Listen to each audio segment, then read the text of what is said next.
On a wet curve of a deserted road, the millionaire abandons his pregnant wife, trapped in the wreckage as the fire advances. He believes she will die there, until a stranger emerges from the woods and drags her out seconds before the explosion. Nothing about that accident ends where he imagined. If you like stories like this, watch until the end, subscribe to this channel, and leave a comment telling us where you're listening from. The rain fell hard over the Brooklyn-Queens expressway, turning New York City into a blur of yellowish and gray lights. Marina Blackwell gripped the steering wheel of her Mercedes tightly, feeling the weight of her 7-month pregnancy press against the seatbelt. Her hands were trembling, not from the cold of the June night, but from the discovery she had made just 2 hours ago. The phone in the cup holder vibrated incessantly with his messages, with excuses that no longer meant anything. Ahead, cutting through the rain like a silver arrow, her husband's red Porsche disappeared and reappeared between cars, always a few yards ahead, always fleeing. Raphael Thorne wasn't going to any emergency meeting at the company. He was running away with her. With that woman Marina had seen in the photos on his phone, the one who signed her messages with hearts and promises of a new life, far from everything, far from her, far from the baby growing in her womb. Marina was no fool. 28 years of life, 5 of them married to Raphael, had taught her to read the signs, the increasingly frequent business trips, the whispered phone calls he took while leaving the room, the different perfume that clung to his shirts when he came home late. But discovering was different from suspecting. Seeing the conversations saved to the cloud, the bank transfers to offshore accounts, the detailed plans of how he would seize total control of Blackwell Holdings, the company that had belonged to her family for 3 generations. That had been like a punch to the gut. He wasn't just cheating on their marriage. He was stealing her legacy, embezzling funds, preparing false documents to transfer shares. And the woman, Bianca Monroe, was involved up to her neck, signing off as a financial consultant on papers Marina had never authorized. The heavy Friday night traffic made the chase difficult. Marina felt the baby move, restless, as if it could sense its mother's emotional storm. She took a deep breath, trying to calm herself, but the rage was stronger. It wasn't just marital betrayal, it was a betrayal of everything she had built, of everything her family represented. Raphael had entered her life like a charming prince, a brilliant executive educated at Harvard, with innovative ideas to modernize the family business. Her father, before leaving for overseas due to health problems, had approved the marriage, had given Raphael a position of trust. And now to discover that it was all an elaborate sham, that he had seduced her trust only, to steal what wasn't his, burned like acid. The red taillights of the Porsche blinked ahead. Raphael was taking the exit for the Seacliff Parkway. Marina accelerated, her heart pounding erratically. Where was he going? She grabbed her phone, ignoring his messages, and opened the tracking app she had discreetly installed in his car weeks ago when her suspicions began. The marked destination made her blood run cold. An isolated mansion on the South Shore, on an exclusive beach near the Hamptons. A property that, according to the documents she had found, was already in Bianca's name, purchased with money, embezzled from the company. They weren't just running away for a night, they were running away for good, leaving her behind with the debts, with the legal problems that would surely come when the audit discovered the holes in the accounts. The rain intensified as she entered the parkway. Visibility was terrible, but Marina didn't slow down. She needed to confront him, needed to hear it from his own mouth, needed to understand how someone who swore to love her before God and everyone could do this. The Porsche sped up, clearly realizing it was being followed. The winding curves of the coastal road began, treacherous and dangerous under the torrential rain. Marina knew this road. She had driven to the family's beach house dozens of times, but never under these conditions, never with this desperation pulsing through her veins. The baby kicked hard as if in protest, and she placed a protective hand over her belly. I need to be careful, she thought. But the need for answers was stronger than prudence.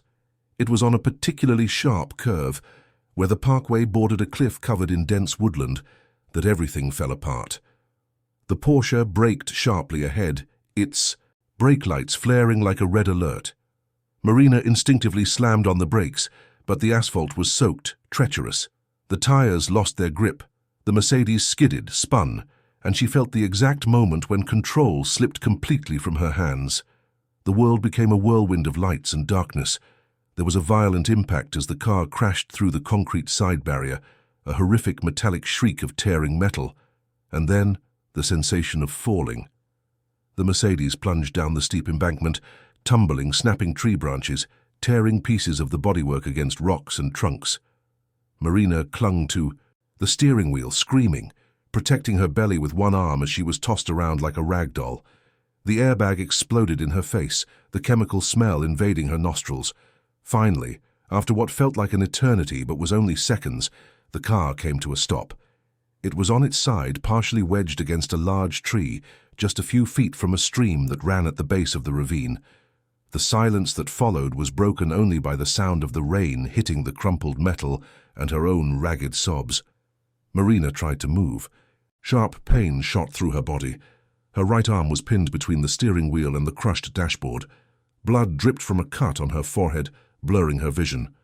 She looked at her belly, pure terror flooding her chest.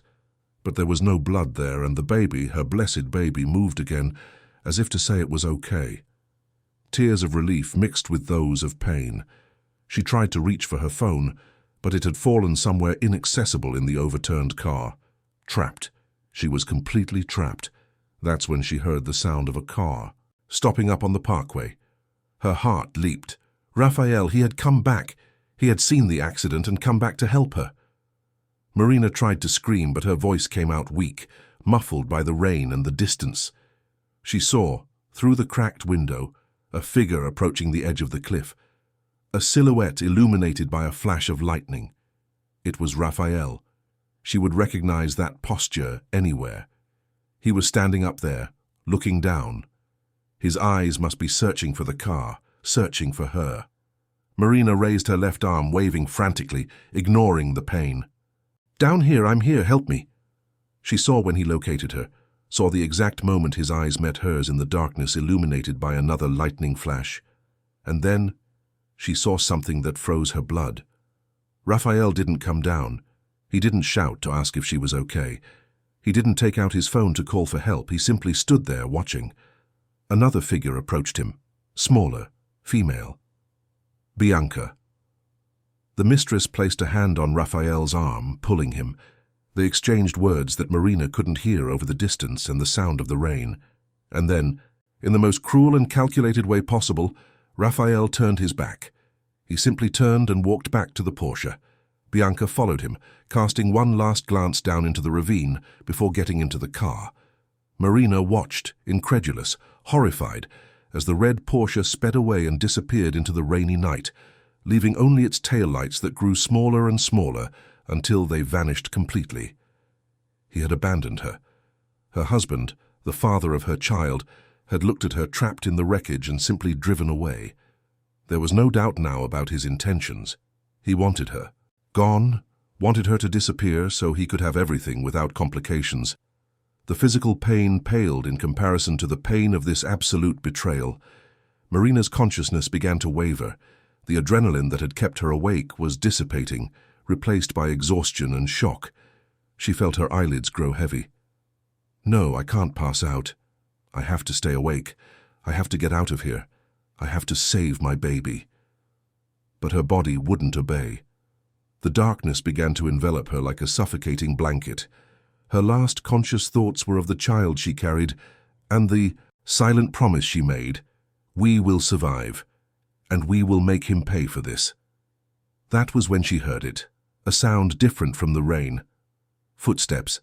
Someone was coming down the embankment, moving through the dense vegetation with difficulty but with determination. Marina forced her eyes open.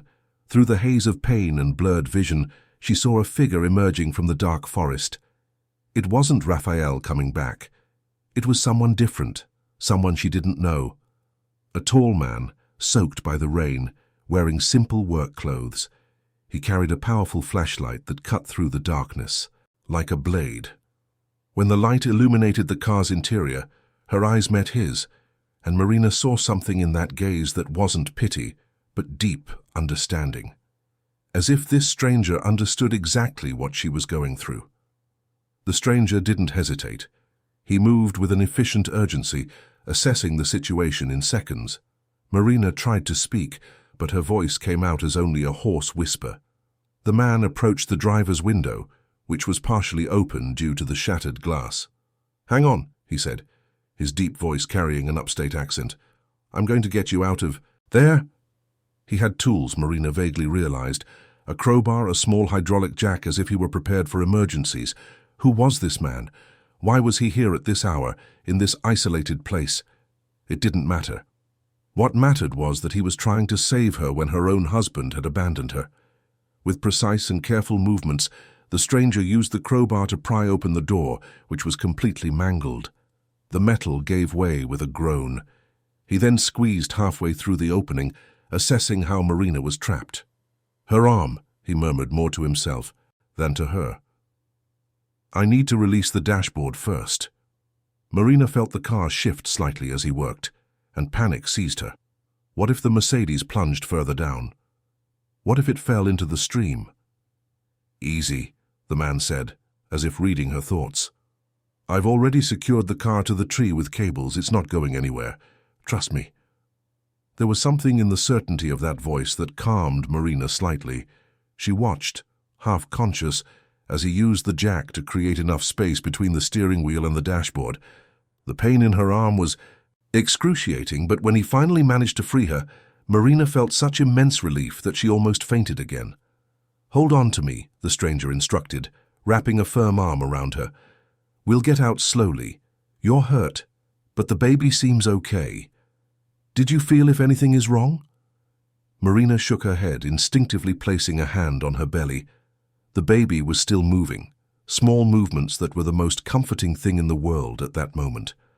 The man helped her out of the car with extreme care, as if she were made of glass. The rain soaked them immediately, cold and penetrating. Marina shivered, and he quickly took off his own waterproof jacket, placing it over her shoulders. "My truck is up there on the old road that runs parallel to the parkway," he explained. "Can you walk, or do I need to carry you?" "I can walk," Marina answered, her voice finally returning stronger. But as she tried to take the first step, her legs gave way. The stranger caught her before she fell, and without asking permission, simply scooped her up into his arms. Marina was 7 months pregnant and not exactly light, but the man carried her as if she weighed nothing, climbing the steep embankment with a sureness that spoke of someone accustomed to difficult terrain.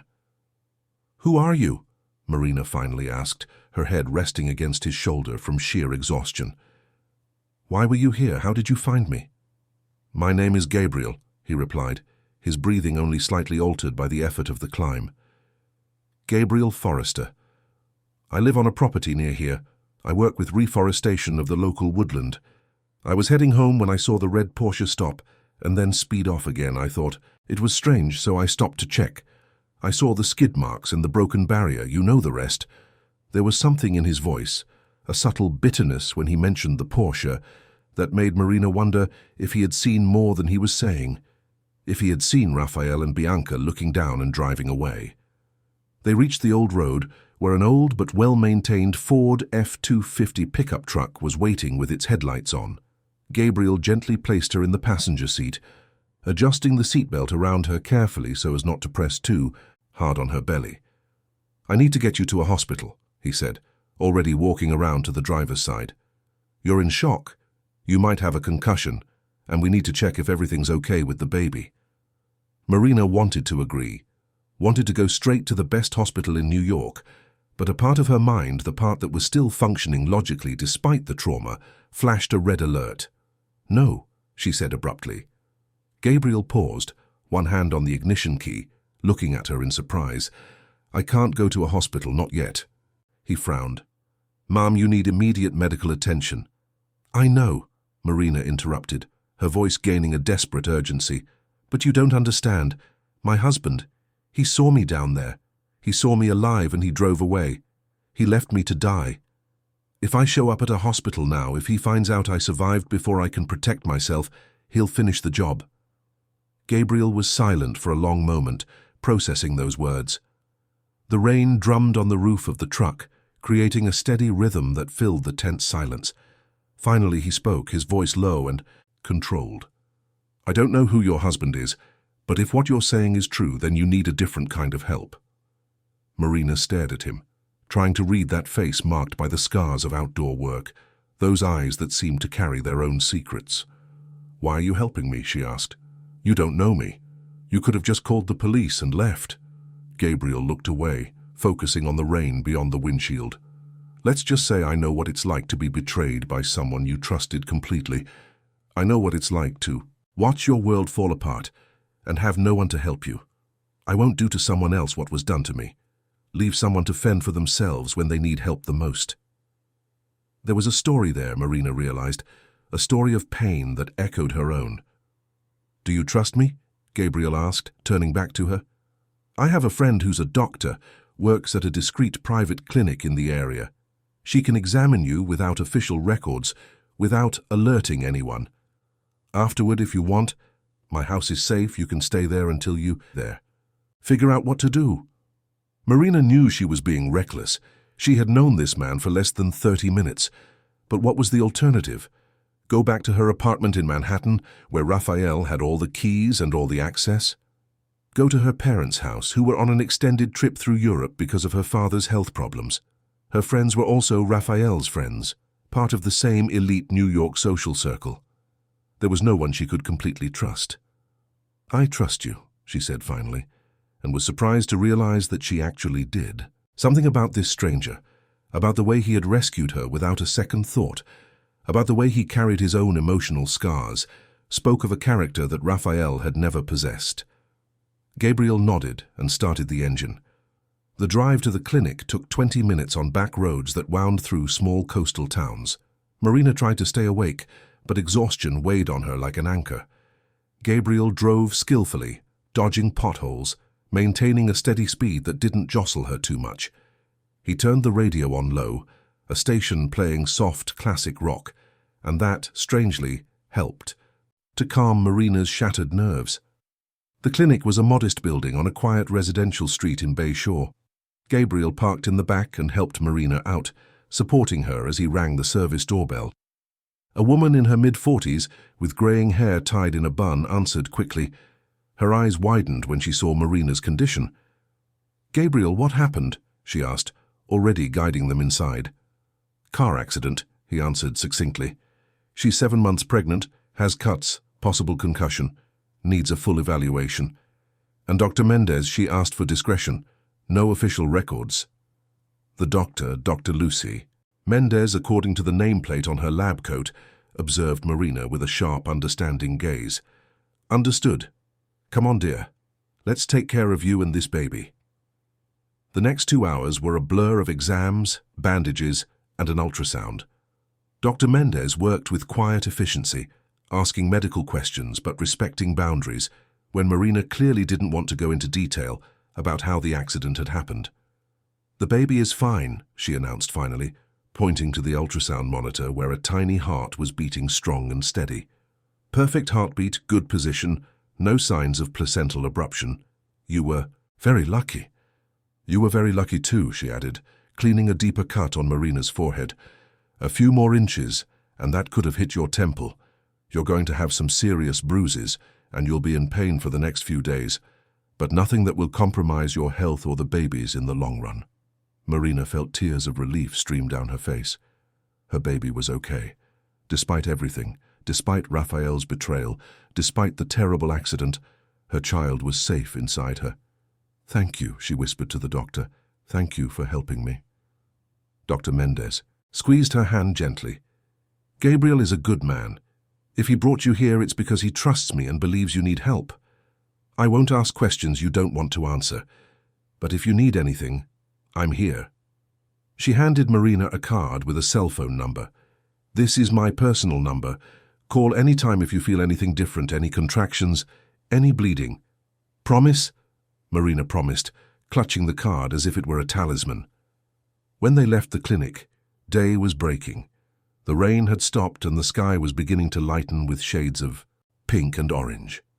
Gabriel took her to his house, a simple but welcoming structure in the middle of a large property, covered with native tree seedlings, arranged in perfect rows. "This is my project," he explained as he opened the front door. "Commercial and environmental reforestation. I sell seedlings for the recovery of degraded areas and also for landscaping projects. It's solitary work, but it's honest." Inside, the house was surprisingly comfortable. It had a bookshelf filled with books on botany and environmental engineering, potted plants everywhere, and simple but good quality furniture. Gabriel led her to the guest room. "You can rest here. I'll make you something to eat." Marina sat on the bed, finally allowing all the tension of the past few hours to overwhelm her. She began to cry, not the dramatic sobs of soap operas, but a silent, profound weeping of someone whose world had just been shattered. Gabriel appeared at the door with a cup of chamomile tea. He said nothing, just placed the cup on the nightstand and left, giving her privacy to process everything. Marina woke up hours later, disoriented for a moment, not knowing where she was. Sunlight streamed through the simple curtains, creating golden patterns on the wooden floor. It all came back in an overwhelming wave. Raphael, the accident, the abandonment, Gabriel. She placed a hand on her belly, feeling the baby move, and that simple motion anchored her in reality. She needed to think, needed to plan. She couldn't just hide forever. A soft knock on the door pulled her from her thoughts. Gabriel appeared carrying a tray with toast, fruit, and fresh orange juice. "I thought you might be hungry," he said, placing the tray on the bed. "How are you feeling?" "Sore," Marina admitted, "but alive. Thank you for everything, Gabriel. I don't know how I'll ever repay you." He shook his head. "You don't need to repay me, but we need to talk about what you're going to do." "I can't just sit back," Marina said, her voice gaining determination. "Raphael thinks I'm dead, or at least seriously injured and in no condition to fight back. That gives me an advantage. I need to use this time to protect myself and what's mine." She told him everything then, about the family company, about how she had discovered the embezzlement, about Raphael's plans to take full control. Gabriel listened in silence, his expression growing darker and darker. When she finished, he stared out the window for a long moment. Finally, he spoke. "Is your husband's name Raphael Thorne?" Marina was surprised. "You know him?" Gabriel let out a bitter, humorless laugh. "I know of him. 5 years ago, I was the lead environmental engineer for a major real estate project in the city. My job was to ensure that all environmental regulations were met, that the licensing was done correctly. Raphael Thorne was the project's CFO. He wanted to cut costs on proper waste disposal, wanted to build on a protected conservation area by falsifying reports. I opposed him, threatened to expose him. He destroyed me." Gabriel's voice was controlled, but Marina could hear the old pain behind the words. "He forged documents showing that I had accepted bribes, created false evidence of professional negligence. I was fired, lost my engineering license. My reputation was ruined. No one else would hire me. My wife at the time, she couldn't handle the social and financial pressure. We separated. I lost everything. That's why I came out here, started from scratch with this reforestation project. It's humble work compared to what I used to do, but at least it's honest and lets me sleep at night." A wave of understanding washed over Marina. "So it wasn't a coincidence you were on that road last night?" Gabriel looked at her. "It was and it wasn't. I really do live here, and I really was on my way home. But when I saw that red Porsche, that specific model Raphael likes to show off, something made me stop. Maybe intuition. Maybe fate. When I saw that someone had gone off the cliff and that the driver of the Porsche just drove away, I knew I had to help. I just never imagined the person in the car was you, his wife." Marina felt something solidify within her. It wasn't just coincidence. It was justice. The universe had placed in her path the one person who could understand her pain and help her fight back. "Gabriel," she said, her voice firm despite her bruised body. "You lost everything because of him. I'm about to lose everything too. But what if we work together? What if we use the fact that he thinks I'm out of the way to take back what's ours?" Gabriel's eyes met hers, and for the first time Marina saw a spark of hope there. "Are you talking about revenge?" "No," Marina corrected. I'm talking about justice. He stole your career, your reputation. He's stealing my company, my money, my future. But he made a mistake by leaving me alive. Now he's confident, relaxed, thinking he's won. That's when people make mistakes. Gabriel sat in the chair next to the bed, thoughtful. What do you have in mind? Marina began to outline her plan. First, we need proof of everything. You said he forged documents against you. Those documents still exist in the company's files. If we can prove they were forged, your reputation can be restored. Second, I know where Raphael keeps the real records of the financial transactions. He's arrogant, thinks no one but him can understand the system he created. But I spent 5 years by his side. I learned how he thinks. And third, Gabriel continued, starting to get into the spirit of it, we need to do it in a way that he can't just make the evidence disappear or flee when he realizes what's happening. Exactly, Marina agreed. We need a perfect trap. A situation where he exposes himself completely without realizing it until it's too late. They spent the rest of the day planning. Gabriel had technical skills that Marina lacked. He knew about security systems, how to remotely access corporate databases, and had contacts in the environmental field who had been harmed by Raphael in other projects. Marina, in turn, knew Raphael's personal access codes, knew about secret accounts, and had intimate details about his habits and behavioral patterns that would be essential to anticipating his moves. But there's a problem, Marina said as the sun began to set. I can't appear in public. If anyone sees me, Raphael will know. The whole element of surprise is lost. Then we don't appear in public, Gabriel suggested. At least not as Marina Blackwell. You need a temporary new identity, something that allows you to move, to act, without being recognized. Marina thought about it. Was it possible? She was well known in New York's business circles. Her face had appeared in business magazines, at social events. But pregnant, with her appearance changed, maybe she could go unnoticed long enough. Gabriel had a friend who worked in community theater. She could help with makeup, wigs, different clothes. The important thing was not to do anything that could alert Raphael before the right moment. The following days were filled with intense work. Marina recovered physically while mentally working on the details of the plan. Gabriel used his technical knowledge to discreetly hack into the systems of Blackwell Holdings, not to cause damage, but to copy files, log transactions, and build a solid dossier of evidence. They discovered that Raphael had already begun to execute the second phase of his plan. He was spreading the news of a supposed fatal accident involving Marina, preparing the ground to publicly take control of the company as a grieving widower and future heir through the son who would never be born, as everyone thought she had lost the baby in the accident. The audacity of it left Marina speechless. He was really willing to go that far, to use the supposed loss of her and their child to gain sympathy and power. Bianca, they discovered through Gabriel's digital investigations, was already being positioned as a special consultant, officially brought into the company to help with the transition after the tragedy. It was nauseating to see how it was all being orchestrated. Marina needed all her self-control not to just show up and confront him publicly, but that would be exactly what he would expect from an emotional, desperate woman. No, she would be better than that. She would be smarter. Gabriel shared the files he had managed to recover with her. It was all there. The forged documents that had destroyed his career, the communications between Raphael and Bianca, planning the coup against Marina, suspicious transfers to tax havens, fraudulent contracts. There was also something Marina hadn't expected, evidence that Raphael had done this before. Not on the same scale, but there were other cases of people he had harmed, small business owners who had been forced to sell properties below market value through coercion, employees who had been fired and slandered when they questioned dubious practices. Raphael Thorne wasn't just a cheating husband, he was a systematic corporate predator. This is more than enough to bury him legally, Marina said, leafing through the printed documents. But we need perfect timing.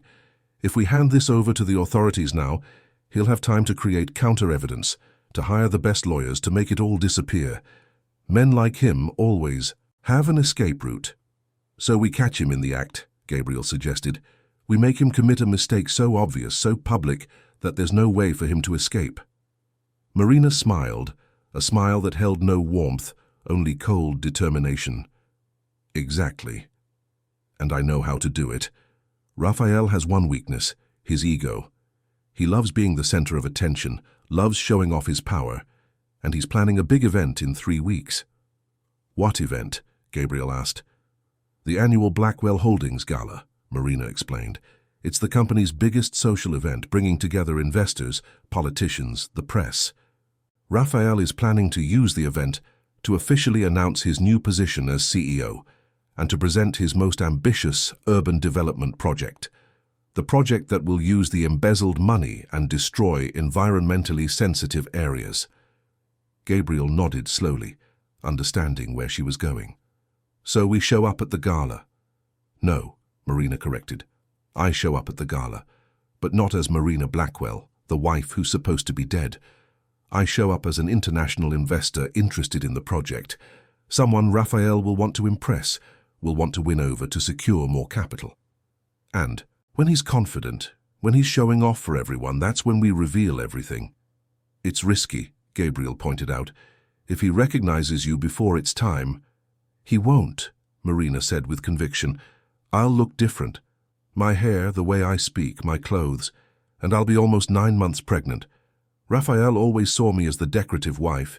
He never truly looked at me. He sees what he expects to see, and he won't be expecting to see me alive." Gabriel still looked worried, but Marina could see he was starting to believe it could work. "And you?" she asked. "What will your role be?" "I'll be backstage," he replied, "controlling the event's audio-visual systems, ensuring that when the time comes to reveal the evidence, no one can stop us. I'll also have backups of everything sent automatically to the authorities and the press if something goes wrong. We won't leave anything to chance." Marina held out her hand. "Partners." Gabriel took it firmly. "Partners." As the sun set once more over Gabriel's property, Marina felt something she hadn't felt in a long time. Hope. Not the naive hope that everything would magically work out, but a hope based on action, on planning, on having someone by her side who understood the fight. She and Gabriel were 2 survivors of Raphael Thorne's predation, and together they were going to make sure he finally paid for everything he had done. 3 weeks later, Marina looked at herself in the mirror and barely recognized the woman staring back.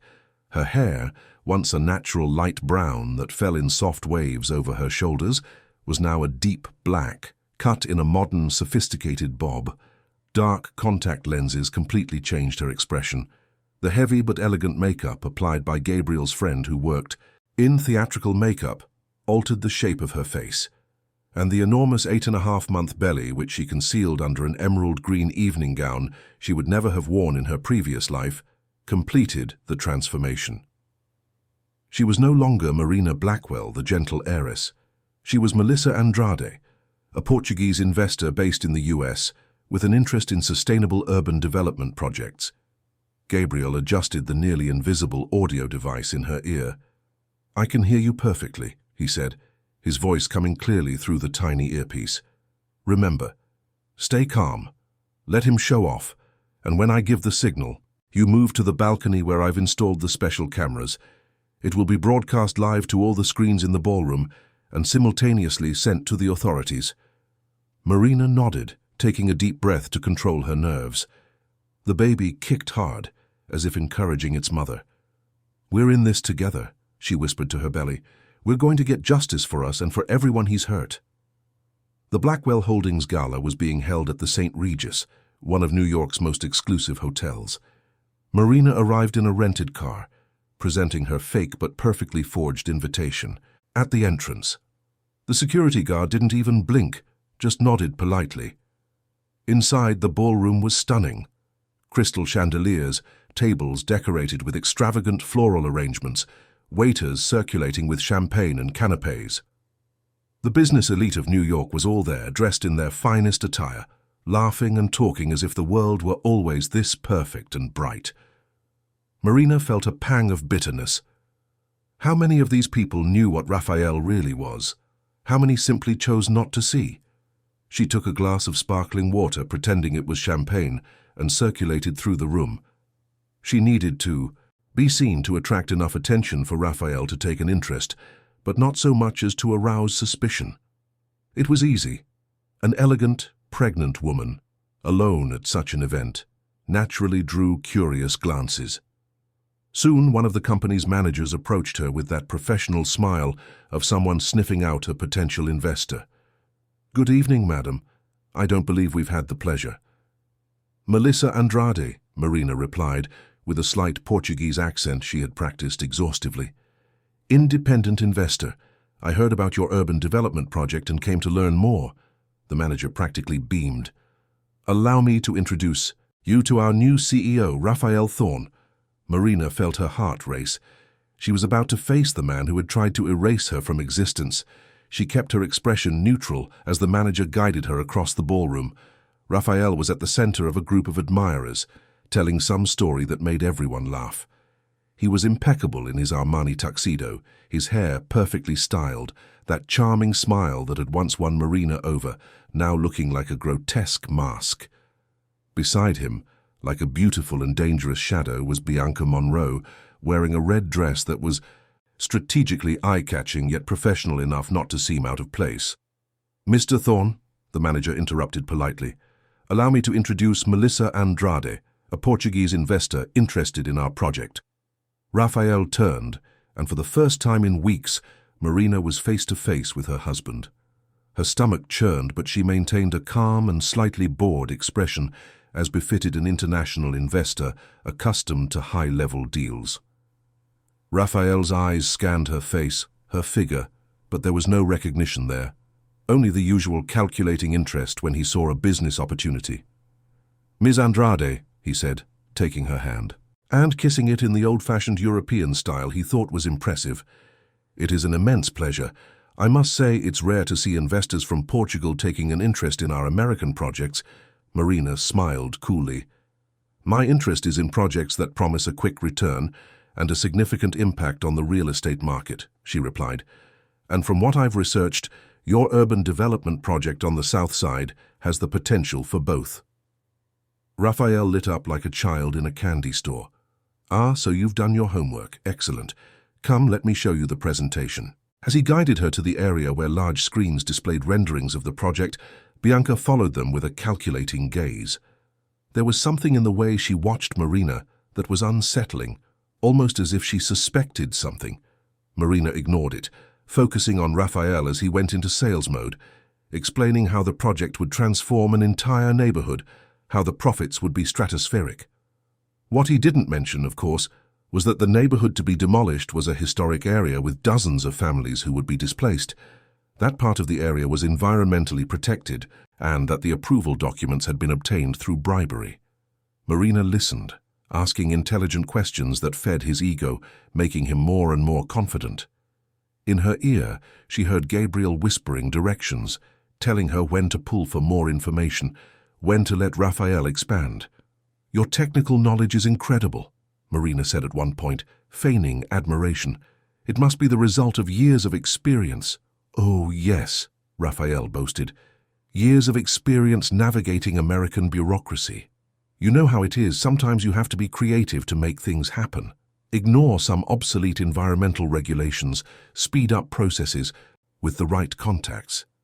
Marina felt anger boil inside her, but she kept her face neutral. He was admitting to corruption so openly. He didn't even realize how arrogant and confident he was being. "Mr. Thorne," she said softly, "there is something I would like to discuss in private, financial aspects that I'd rather not address in public." Raphael didn't hesitate. Of course. Let's go to the private balcony. We'll have more tranquility there."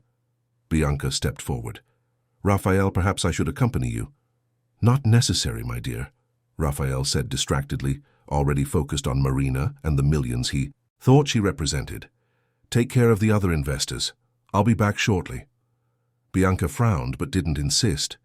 Marina could feel the woman's gaze burning into her back as she followed Raphael to the secluded balcony that Gabriel had prepared. The balcony had a spectacular view of the New York City skyline at night, millions of lights stretching to the horizon. But Marina wasn't there for the view. Raphael closed the glass door behind them, ensuring their privacy, not knowing he was sealing his own fate. "So, Melissa," he said, that predatory smile on his face, "let's talk numbers. How many millions are you thinking of investing?" Marina turned slowly to face him. "None," she said simply. Confusion flickered across Raphael's face. "What do you mean, none?" "I came to discuss a different kind of debt," Marina continued, her voice losing the Portuguese accent and returning to its natural tone. "The debt you owe me, Raphael, for embezzling funds from my company, for trying to erase me, for leaving me to lose everything in an accident that you caused." The color drained from Raphael's face. "Impossible," he whispered, taking a step back. "You're dead." Marina pulled off the wig in one fluid motion, revealing her natural hair which had grown out a bit. "Clearly I'm not. Surprise." Raphael looked around frantically, as if searching for an escape, an explanation. Through the glass they could see the ballroom, but no one could hear them out there, or so Raphael thought. "Who?" he began, but was cut off as the giant screens inside the ballroom suddenly switched from the project presentation to a live feed of the balcony where they stood. Gabriel had activated the cameras. Now everything they said, everything that happened, was being broadcast live to the 300 guests at the gala and simultaneously being recorded and sent to the authorities. Raphael realized it at the same time Marina did. His eyes widened in horror. "No," he said, advancing toward her. "You can't do this. You can't destroy me like this."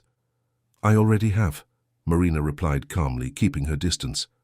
"All the evidence of your financial crimes, the forgeries, the embezzlement, is being delivered at this very moment to the FBI and the Securities and Exchange Commission. Your career is over, Raphael. Your empire of lies is crumbling." Inside the ballroom, chaos erupted as people watched the live broadcast. Gabriel appeared on stage, taking the main microphone. "Allow me to present additional evidence," his voice boomed through the sound system. Gabriel began to display digitized documents, emails, bank transfers, all projected onto the screens for everyone to see. Raphael tried to leave the balcony, but the door had been remotely locked by Gabriel. He was trapped there, forced to watch his ruin being broadcast live. "You've ruined my life," he screamed at Marina. "I loved you." Marina laughed, a joyless sound. "You never loved me, Raphael. You loved what I represented, access, money, power, and when you thought you could have it all without me, you didn't hesitate to discard me. But you made one fatal mistake. You underestimated me. And you underestimated the number of people you've harmed along the way who were just waiting for the right opportunity to bring you down." The police arrived in minutes, already alerted by Gabriel. Raphael was handcuffed right there on the balcony, under the merciless flashes of photographers who had swarmed the event, drawn by the scandal. Bianca tried to flee, but was intercepted by federal agents who already had arrest warrants for her for complicity in fraud. Marina walked off the balcony with her head held high, ignoring the shocked murmurs of the guests. Gabriel was waiting for her near the exit. "We did it," he said simply. Marina nodded, feeling tears of relief finally stream down her face. "We did it." In the months that followed, as the legal proceedings unfolded, Marina gave birth to a healthy baby boy she named Peter, after the father who had taught her about integrity before his health declined. Gabriel had his engineering license restored after Raphael's forgeries were proven, and Marina invited him to be the new director of sustainability at Blackwell Holdings. Together they transformed the company, cancelling predatory projects and focusing on responsible development. Raphael and Bianca were convicted of fraud, embezzlement, and an extensive list of other crimes. The fortune they had stolen was recovered and used to compensate Raphael's previous victims. Marina stood in the boardroom of the reformed company, holding baby Peter in her arms, looking out the window at the city that was now a little better because of their actions. Gabriel came in with reports on the new urban reforestation project they were implementing. There was no forced romance between them, but a deep friendship forged in the flames of adversity. They had saved each other when they needed it most, and now together they were building something better than either of them could have built alone.